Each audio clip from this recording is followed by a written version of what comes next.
Welcome back to Soumya Kannada channel. ನಾನು ನಿಮ್ಮ ಸೌಮ್ಯ. Friends, 40 ವರ್ಷ ದಾಟ್ತು ಅಂದರೆ ಮುಗೀತು. ಮೊಣಕಾಲು ನೋವು ಸ್ವಲ್ಪ ತಿಂದರೂ ಜೀರ್ಣ ಆಗಲ್ಲ. ಬೆಳಗ್ಗೆ ಎದ್ಮೇಲೆ ತುಂಬಾ ಸುಸ್ತಾಗುತ್ತೆ, BP ಸ್ಟಾರ್ಟ್ ಆಗುತ್ತೆ, ಇಲ್ಲ ಶುಗರ್ ಸ್ಟಾರ್ಟ್ ಆಗುತ್ತೆ. ಇವೆಲ್ಲ ಆರೋಗ್ಯ ಸಮಸ್ಯೆಗಳು ಸ್ಟಾರ್ಟ್ ಆಗ್ತಾ ಹೋಗುತ್ತೆ.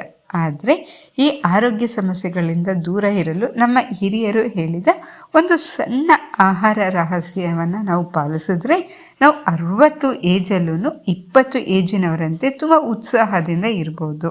ಇದಕ್ಕಾಗಿ ನಾವು ಸಾವಿರಾರು ರೂಪಾಯಿ ಖರ್ಚು ಮಾಡಬೇಕಾ? ಬೇಕಾಗಿಲ್ಲ. ವಿದೇಶಿ ಡಯಟ್ ಏನಾದರೂ ಪಾಲಿಸ್ಬೇಕಾ? ಅಗತ್ಯ ಇಲ್ಲ.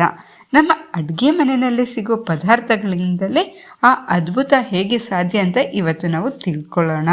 ಮುಖ್ಯವಾಗಿ ಫರ್ಮೆಂಟೆಡ್ ರಾಗಿ ಅಂಬ್ಲಿ. ಇದರ ಹಿಂದಿರೋ ಅಸಲಿ ರಹಸ್ಯವನ್ನು ನೀವು ತಿಳ್ಕೊಬೇಕು ಅಂದರೆ ದಯವಿಟ್ಟು ವಿಡಿಯೋನ ಸ್ಕಿಪ್ ಮಾಡದೆ ಕೊನೆವರೆಗೂ ನೋಡಿ. ವಯಸ್ಸಾಗ್ತಾ ಆಗ್ತಾ ನಮ್ಮ ದೇಹದ ಮೆಟಬಾಲಿಸಮ್ ಸ್ಪೀಡ್ ಕೂಡ ಕಡಿಮೆ ಆಗ್ತಾ ಹೋಗುತ್ತೆ. ಹಾಗಾಗಿ ನಾವು ರಾತ್ರಿ ಊಟವನ್ನು ಸಂಜೆ 6ರಿಂದ 6:30 ಒಳಗೆ ಮುಗಿಸೋದು ತುಂಬಾ ಒಳ್ಳೆಯದು. ಈ ಥರ ಮಾಡೋದ್ರಿಂದ ಏನಾಗುತ್ತೆ ಅಂದರೆ ರಾತ್ರಿ ಟೈಮಲ್ಲಿ ನಮ್ಮ ದೇಹ ಏನು ಮಾಡುತ್ತೆ ಅಂದರೆ ತನ್ನನ್ನು ತಾನು ಕ್ಲೀನ್ ಮಾಡ್ಕೊಳ್ಳುತ್ತೆ. ಅಂದರೆ ಡಿಟಾಕ್ಸ್ ಮಾಡ್ಕೊಳ್ಳೋದಕ್ಕೆ ನಮ್ಮ ದೇಹಕ್ಕೆ ತುಂಬಾ ಟೈಮ್ ಸಿಗುತ್ತೆ. ಊಟ ಆದಮೇಲೆ ನೀವು ಕನಿಷ್ಠ ಪಕ್ಷ ಒಂದು 45 ನಿಮಿಷಗಳ ಕಾಲ ಮೆಲ್ಲಗೆ ನೀವು ವಾಕ್ ಮಾಡೋದನ್ನು ಮಾತ್ರ ಮರಿಬೇಡಿ. ಒಮೆಗಾ 3ಗಾಗಿ ನಾವು ಸಾವಿರಾರು ರೂಪಾಯಿ ಖರ್ಚು ಮಾಡಿಬಿಟ್ಟು ನಾವು ವಾಲ್ನಟ್ಸ್ನ ಖರೀದಿಸೋ ಅಗತ್ಯನೇ ಇಲ್ಲ. ನಮ್ಮ ಇಂಡಿಯಾನಲ್ಲೇ ಸಿಗೋ ಅದು ಕೂಡ ಬಡವರ ಬಾದಾಮಿ ಅನ್ನಿಸ್ಕೊಂಡಿರೋ ಕಡಲೆಕಾಯಿ ಅಥವಾ ಅಗಸೆ ಬೀಜವನ್ನು ಪ್ರತಿನಿತ್ಯ ನಾವು ತಿನ್ನೋದನ್ನು ಅಭ್ಯಾಸ ಮಾಡಿಕೊಂಡ್ರೆ ತುಂಬಾ ಒಳ್ಳೆಯದು. ಇದರಿಂದ ಲಾಭ ಏನು ಅಂತ ನೀವು ಕೇಳ್ಬೋದು. ಈ ಥರ ತಿನ್ನೋದ್ರಿಂದ ಇದು ನಮ್ಮ ಹೃದಯನ ಆರೋಗ್ಯವಾಗಿಡುತ್ತೆ, ಹಾಗೆ ವಿಟಮಿನ್ ಇ ಕೊರತೆ ನೀಗಿಸುತ್ತೆ. ರಾಗಿ ಅಂಬ್ಲಿ ಇದು ಕೇವಲ ಜಾವ ಅಲ್ಲ, ಹಿರಿಯರಿಗೆ ಒಂದು ಸಂಪೂರ್ಣ ಶಕ್ತಿ ನೀಡೋ ಒಂದು ಅಮೃತ ಅಂದರೆ ತಪ್ಪಾಗೋದಿಲ್ಲ. ಈ ರಾಗಿ ಅಂಬ್ಲಿಗೆ ಬೇಕಾದ ಪದಾರ್ಥಗಳು ಹಾಗೆ ಈ ರಾಗಿ ಅಂಬ್ಲಿಯನ್ನು ಸೇವಿಸೋದ್ರಿಂದ ಆಗೋ ಪ್ರಯೋಜನಗಳ ಬಗ್ಗೆ ಸಹ ನಾವು ನೋಡ್ಕೊಂಬರೋಣ. ಇದಕ್ಕೆ ಯಾವ್ಯಾವ ಪದಾರ್ಥಗಳು ಬೇಕಾಗುತ್ತೆ ಅಂತಲೂ ಸಹ ನಾವು ತಿಳ್ಕೊಂಬರೋಣ ಬನ್ನಿ. ಇದಕ್ಕೆ ಬೇಕಾದ ಫಸ್ಟ್ ಇಂಗ್ರೀಡಿಯೆಂಟ್ ಬಂದ್ಬಿಟ್ಟು ಮೊಳಕೆ ಬರಿಸಿದ ರಾಗಿ ಹಿಟ್ಟು. ನಿಮಗಿಲ್ಲಿ ಒಂದು ಡೌಟ್ ಬರ್ಬೋದು, ಯಾಕೆ ರಾಗಿ ಹಿಟ್ಟು ಹೇಳಿದ್ರಲ್ಲೇ ಮೊಳಕೆ ಬರಿಸಿದ ರಾಗಿ ಹಿಟ್ಟು ಅಂತ ಹೇಳ್ತಾ ಇದ್ದಾಳೆ ಅಂತ. ಯಾಕೆ ಅಂದರೆ ಸಾಮಾನ್ಯ ರಾಗಿಗಿಂತ ಈ ಮೊಳಕೆ ಬರಿಸಿದ ರಾಗಿ ಹಿಟ್ಟಲ್ಲಿ ಕ್ಯಾಲ್ಸಿಯಂ ಮತ್ತು ಕಬ್ಬಿಣಾಂಶ ತುಂಬಾ ಹೆಚ್ಚಾಗಿರುತ್ತೆ. ಇದು ಮೂಳೆಗಳ ಬಲವರ್ತನೆಗೆ ತುಂಬಾ ಹೆಲ್ಪ್ ಆಗುತ್ತೆ. ನಮ್ಮ ನೆಕ್ಸ್ಟ್ ಇಂಗ್ರೀಡಿಯೆಂಟ್ ಬಂದ್ಬಿಟ್ಟು ಮಜ್ಜಿಗೆ ಅಥವಾ ಮೊಸರು. ಇದರಲ್ಲಿರೋ ಪ್ರೋಬಯೋಟಿಕ್ಸ್ ಅಂದರೆ ಒಳ್ಳೆ ಬ್ಯಾಕ್ಟೀರಿಯಾ ಏನಿರುತ್ತಲ್ಲ ಅದು ನಮ್ಮ ಜೀರ್ಣಕ್ರಿಯೆಯನ್ನು ವೃದ್ಧಿಸುತ್ತೆ.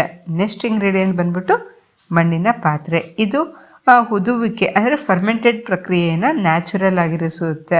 ಹಾಗೆಯೇ ಇದು ನಮ್ಮ ದೇಹಕ್ಕೆ ತಂಪು ಸಹ ನೀಡುತ್ತೆ. ರಾಗಿ ಅಂಬ್ಲಿ ತಯಾರಿಸೋ ವಿಧಾನ ಹೇಗೆ ಅಂತ ನೋಡೋಣ ಬನ್ನಿ. ಫಸ್ಟ್ ನಾವು 1-2 ಸ್ಪೂನಷ್ಟು ಮೊಳಕೆ ಬರಿಸಿದ ರಾಗಿ ಹಿಟ್ಟನ್ನು ನೀರಿನಲ್ಲಿ ಹಾಕ್ಬಿಟ್ಟು ನಾವು ಗಂಟಿಲ್ಲದೆ ಕಲಿಸ್ಕೊಬೇಕಾಗತ್ತೆ. ಈಗೇನು ಮಾಡಬೇಕು ಅಂದರೆ ಫಸ್ಟು ನಾವು ಸ್ಟವ್ ಆನ್ ಮಾಡಿಬಿಟ್ಟು ಒಂದು ಪಾತ್ರೆಗೆ ಒಂದು ಸ್ವಲ್ಪ ನೀರನ್ನು ಹಾಕ್ಬಿಟ್ಟು ಅದು ಕುದೀತಾ ಇರಬೇಕು. ಆ ಕುದೀತಾ ಇರೋ ನೀರಿಗೆ ಈ ಮಿಶ್ರಣ ಏನು ರಾಗಿ ಬರಿಸಿದ ಮಿಶ್ರಣ ಹಿಟ್ಟಿತ್ತಲ್ಲ ಆ ಮಿಶ್ರಣವನ್ನು ಸುರಿದ್ಬಿಟ್ಟು ನಾವು ಒಂದು ಸ್ವಲ್ಪ ಬೇಯಿಸಬೇಕು. ಆಮೇಲೆ ಬೇಯ್ದಾದ್ಮೇಲೆ ಒಂದು ಸ್ವಲ್ಪ ಹೊತ್ತು ಹಾಗೇ ತಣ್ಣಗಾಗಲು ಬಿಡಬೇಕಾಗತ್ತೆ. ಆಮೇಲೆ ಏನು ಮಾಡಬೇಕು, ಈ ತಣ್ಣಗಾದ ಅಂಬ್ಲಿಯನ್ನು ಮಣ್ಣಿನ ಪಾತ್ರೆಗೆ ಹಾಕಬೇಕಾಗತ್ತೆ. ಈ ಮಣ್ಣಿನ ಪಾತ್ರೆಗೆ ಹಾಕ್ಬಿಟ್ಟು ನಾವು ಅರ್ಧ ಕಪ್ಪಷ್ಟು ಮಜ್ಜಿಗೆ ಇಲ್ಲ ಎಷ್ಟು ಬೇಕೋ ಅಷ್ಟು ನೀವು ಮಜ್ಜಿಗೆಯನ್ನು ಸೇರಿಸ್ಕೊಳ್ಳಿ. ರಾತ್ರಿ ಇಡೀ ನೀವು ಹಾಗೆಯೇ ಬಿಡಬೇಕಾಗತ್ತೆ ಮಣ್ಣಿನ ಪಾತ್ರೆಯಲ್ಲಿ. ಮಾರ್ನಿಂಗ್ ನೀವು ರಾಗಿ ಅಂಬ್ಲಿನ ಕುಡಿಬೇಕಾದ್ರೆ ಸ್ವಲ್ಪ ನೀವು ರುಚಿಗೆ ತಕ್ಕಷ್ಟು ಉಪ್ಪಾದರೂ ಸೇರಿಸ್ಕೊಬೋದು ಅಥವಾ ಬೆಲ್ಲ ಆದರೂ ಸೇರಿಸ್ಕೊಬೋದು. ಹಾಗೆ ಇದಕ್ಕೆ ಸಣ್ಣಗೆ ಹಚ್ಚಿದ ಈರುಳ್ಳಿಯನ್ನು ಸೇರಿಸಿದ್ರೆ ಇದರ ಟೇಸ್ಟ್ ತುಂಬಾ ಚೆನ್ನಾಗಿರುತ್ತೆ. ನೀವು ರಾಗಿ ಅಂಬ್ಲಿನ ಚಳಿಗಾಲದಲ್ಲಿ ಕುಡಿಬೇಕು ಅಂದ್ಕೊಂಡಿದ್ರೆ 10 ಗಂಟೆಗಳ ಕಾಲ ಫರ್ಮೆಂಟೆಡ್ ಆಗಬೇಕಾಗತ್ತೆ. ಅದೇ ಬೇಸಿಗೆ ಆದರೆ ಒಂದು 6 ಗಂಟೆ ಸಾಕಾಗತ್ತೆ. ಇನ್ನು ನಿಮಗೇನಾದರೂ ಗ್ಯಾಸ್ಟ್ರಿಕ್ ಸಮಸ್ಯೆ ಇದ್ದರೆ ನೀವು ಸ್ವಲ್ಪ ಜೀರಿಗೆ ಪುಡಿಯನ್ನು ಸೇರಿಸ್ಕೊಳ್ಳಿ. ಹಿರಿಯರು ಆರೋಗ್ಯವಾಗಿರಲು ನಿಮ್ಮ ಊಟದ ತಟ್ಟೆ ಹೀಗಿರಲಿ. ಅನ್ನದ ಪ್ರಮಾಣವನ್ನು ಕಡಿಮೆ ಮಾಡಿಬಿಟ್ಟು ನೀವು ಸೊಪ್ಪು ಮತ್ತು ತರಕಾರಿಗಳನ್ನ ಹೆಚ್ಚಿಸಿ. ಹಾಗೆಯೇ ಮಧ್ಯಾಹ್ನದ ಊಟದಲ್ಲಿ 2 ಸ್ಪೂನಷ್ಟು ನೀವು ಚಿಯಾ ಸೀಡ್ಸನ್ನು ಯೂಸ್ ಮಾಡಿದ್ರೆ ಮಲಬದ್ಧತೆ ನಿವಾರಣೆ ಆಗುತ್ತೆ. ಇನ್ನು ಗ್ಯಾಸ್ ಸಮಸ್ಯೆ ಆಗದಂತೆ ನೀವು ಪ್ರೋಟೀನ್ ಕೊರತೆ ಹೇಗಪ್ಪ ನೀಗಿಸೋದು ಅಂತ ನೀವು ಡೌಟ್ ಪಡ್ತಾ ಇದ್ರೆ ನೀವು ಬಟಾಣಿ, ರಾಜ್ಮಾ ಹಾಗೆ ಕಡಲೆಕಾಳನ್ನ ನೀವು ಇದರಿಂದ ನೀವು ಹುಸ್ಲಿ ಮಾಡಿಕೊಂಡು ತಿನ್ನೋದ್ರಿಂದ ನಿಮಗೆ ಒಂದು ಸ್ವಲ್ಪ ಗ್ಯಾಸ್ಟ್ರಿಕ್ ಸಮಸ್ಯೆ ಆಗೋದಿಲ್ಲ. ಹಾಗೆಯೇ ಪ್ರೋಟೀನ್ ಕೊರತೆ ಸಹ ನೀಗುತ್ತೆ. ಇನ್ನು ಮಧ್ಯಾಹ್ನದ ಊಟದ ನಂತರ ನೀವು ಎಳ್ಳಿನ ಉಂಡೆಯನ್ನು ಮಾತ್ರ ತಪ್ಪದೆ ನೀವು ತಿನ್ನಬೇಕಾಗತ್ತೆ. ಯಾಕೆ ಅಂದರೆ ಇದನ್ನು ತಿನ್ನೋದ್ರಿಂದ ಮೂಳೆಗಳು ಆರೋಗ್ಯವಾಗಿರುತ್ತೆ. ಈ ರಾಗಿ ಅಂಬ್ಲಿ ಎಲ್ಲರಿಗೂ ಸರಿ ಹೊಂದದೇ ಇರ್ಬೋದು. ಯಾಕೆಂದರೆ ಇದು ತುಂಬಾ ತಂಪು ನೀಡೋ ಕಾರಣ ನೆಗಡಿ ಇರೋರು ಅಥವಾ ಅಲರ್ಜಿ ಇರೋರು ಸ್ವಲ್ಪ ದೂರ ಇರೋದು ತುಂಬಾ ಒಳ್ಳೆಯದು. ಹಾಗೆಯೇ ಕಿಡ್ನಿ ಸಮಸ್ಯೆ ಇರೋರು ನೀವು ಡಾಕ್ಟ್ರನ್ನು ಮೀಟ್ ಮಾಡಿ ಅವ್ರು ಹೇಳಿದ್ರೆ ಮಾತ್ರ ಇದನ್ನು ಸೇವಿಸಿ. ಇನ್ನು ಸಕ್ಕರೆ ಕಾಯಿಲೆ ಡಯಾಬಿಟಿಸ್ ಇರೋರು ಬೆಲ್ಲ ಯೂಸ್ ಮಾಡೋಕ್ಕೆ ಹೋಗಬೇಡಿ. ಜಸ್ಟ್ ನೀವು ಈರುಳ್ಳಿಯೊಂದಿಗೆ ತಿನ್ನೋದು ತುಂಬಾ ಒಳ್ಳೆಯದು. ಒಂದು ಶಿಸ್ತುಬದ್ಧ ಪದ್ಧತಿಯಂತೆ ಈ ನಿಯಮಗಳನ್ನ ನೀವು ಪಾಲಿಸಿದರೆ ನಿಮ್ಮ ಆರೋಗ್ಯ ನಿಮ್ಮ ಕೈಯಲ್ಲೇ ಇರುತ್ತೆ. ದಿನಕ್ಕೆ ಸಾಕಷ್ಟು ನೀರನ್ನು ಕುಡಿಯಿರಿ. ಈ ಯೂಸ್ಫುಲ್ ವಿಡಿಯೋ ನಿಮಗೆ ಇಷ್ಟ ಆಗಿದ್ರೆ ಪ್ಲೀಸ್ ಲೈಕ್ ಮಾಡಿ. ಹಾಗೆ ನಿಮ್ಮ ಫ್ರೆಂಡ್ಸ್ ಆ್ಯಂಡ್ ರಿಲೇಟಿವ್ಸ್ ಎಲ್ಲರಿಗೂ ಶೇರ್ ಮಾಡೋದನ್ನು ಮಾತ್ರ ಮರಿಬೇಡಿ.